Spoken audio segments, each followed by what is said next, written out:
সামান্য 2 রুমের বাসার জন্য, সামান্য 1-2টা বাচ্চা নিয়ে চলার জন্য, 2 মুঠ ভালো খাওয়ার জন্য, বৎসরে 2টা ভালো কাপড় পরার জন্য, স্বামী স্ত্রী 2 জনকেই যদি শ্রম দিতে হয়, না হোক স্বামীকে যদি ওভারটাইম দিতে হয়, 24 ঘন্টার ভিতরে 18 ঘন্টা খাটতে হয়, যেই আল্লাহ এই দুনিয়ার থেকে 10 গুণ বড় জান্নাত দিবে, ওটার জন্য 5 ওয়াক্ত নামাজ চাইছে, বেশি চাইছে?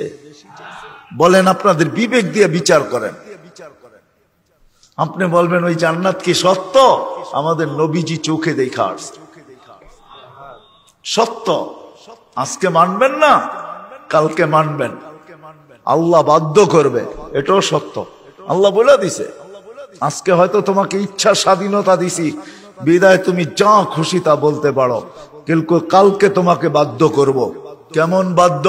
তুমি চিৎকার দিয়া বলবে, রব্বানা ইন্নানা আবসারনা ফারজি'না আমাল সালিহা ইন্না লামুকিনুন। আল্লাহ দেখা ফেলছি, ফিরত পাঠান। কেননা আল্লাহর পরিধির বাহিরে যাওয়া কোনো মতে সম্ভব না।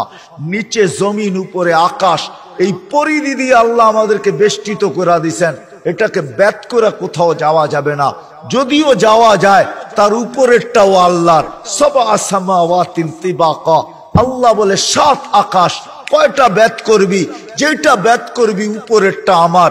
7টা যদি ব্যাস করস, তাইলে ফাওকা সাবঈ সামাওয়াতিন আরশুর রহমান, 7 আকাশের উপরে ভেদ করে যদি পৌঁছস, ওইখানে তো আমি স্বয়ং নিজেই আছি। কই ব্যাত করবি? কোথায় যাবি? কোথায় যাবে ব্যাত কইরা? জমিন ব্যাত কইরা দুনিয়া চেষ্টা করছিল, কিন্তু ব্যাত করা যায় নাই।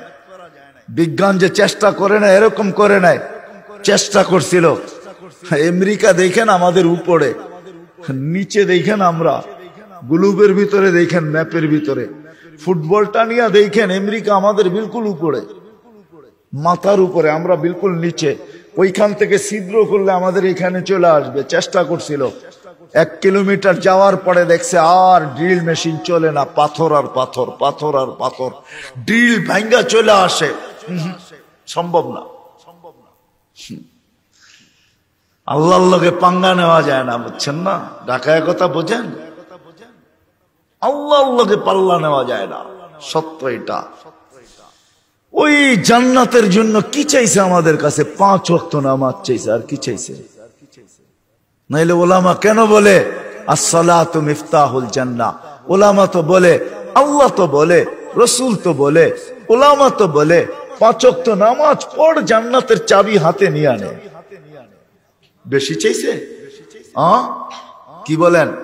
বেশি? ছোট একটা 2 রুমের বাসার জন্য যদি, সামান্য খাওয়ার জন্য যদি, 60-70 বছরের জীবনের জন্য যদি মাথার ঘাম পায়ে ফেলতে হয়, রাত দিন খাটতে হয়, দেশ থেকে দেশান্তর হইতে হয়, জীবনের ঝুঁকি নিয়ে সাগর পর্যন্ত পাড়ি দিতে হয়, তাইলে জান্নাতের জন্য তো বেশি চান নাই, 5 ওয়াক্ত নামাজ চাইছেন। জান্নাতের জন্য তো বেশি চান নাই, সারা বৎসরে 30 দিন রমজানের রোজা চাইছেন, আর তো কিছু চান নাই। ইমান তো মাতৃকুলে দিয়েই পাঠাইলেন। এই জন্য আসেন ভাবি, থাকবো না, ছিলামও না, কি নিয়ে যাব? যদি প্রস্তুতি নিয়ে যেতে পারি, তাইলে আল্লাহর কাছে পরিচয় পাবো, পরিচিতি পাবো, ইজ্জত পাবো, স্থান পাবো, জায়গা পাবো, চির শান্তির জায়গা জান্নাত পাবো। যেটা রেডি, ওইখানে কিচ্ছু রেডি করতে হবে না, সব তৈরি আছে, শুধু যাবে আর ভোগ করতে থাকবে। সব রেডি করে রাখছেন। মাঝে মাঝে দেখেন না রেডি ফ্ল্যাট, ঠিক না? দুইটা দেখবেন খালি দেওয়াল ছাড়া কিছু নাই, ঠিক না? রেডি ফ্ল্যাট হইলো কি করে? আমার খাট কই, আমার ফার্নিচার কই? কি এটার নাম রেডি? কি মনে হয় বোঝেন না, বুঝাইতে পারতেছি না। লেখা থাকে না রেডি ফ্ল্যাট, ঠিক না? শুধু দেওয়াল দিয়া রেডি, ঠিক না? বাকি তো সব কিনা নিয়ে যেতে হবে, ঠিক না? জান্নাত এরকম রেডি না, কমপ্লিট রেডি, শুধু ঢুকবে আর বুক করবে, সব রাখা আছে, কিচ্ছু করতে হবে না। মা তাস্তাহি আনফুসুকুম, আল্লাহ রাসূল চোখে দেখা আয়েশা বলছেন, চাইতে দেরি পাইতে দেরি হবে না।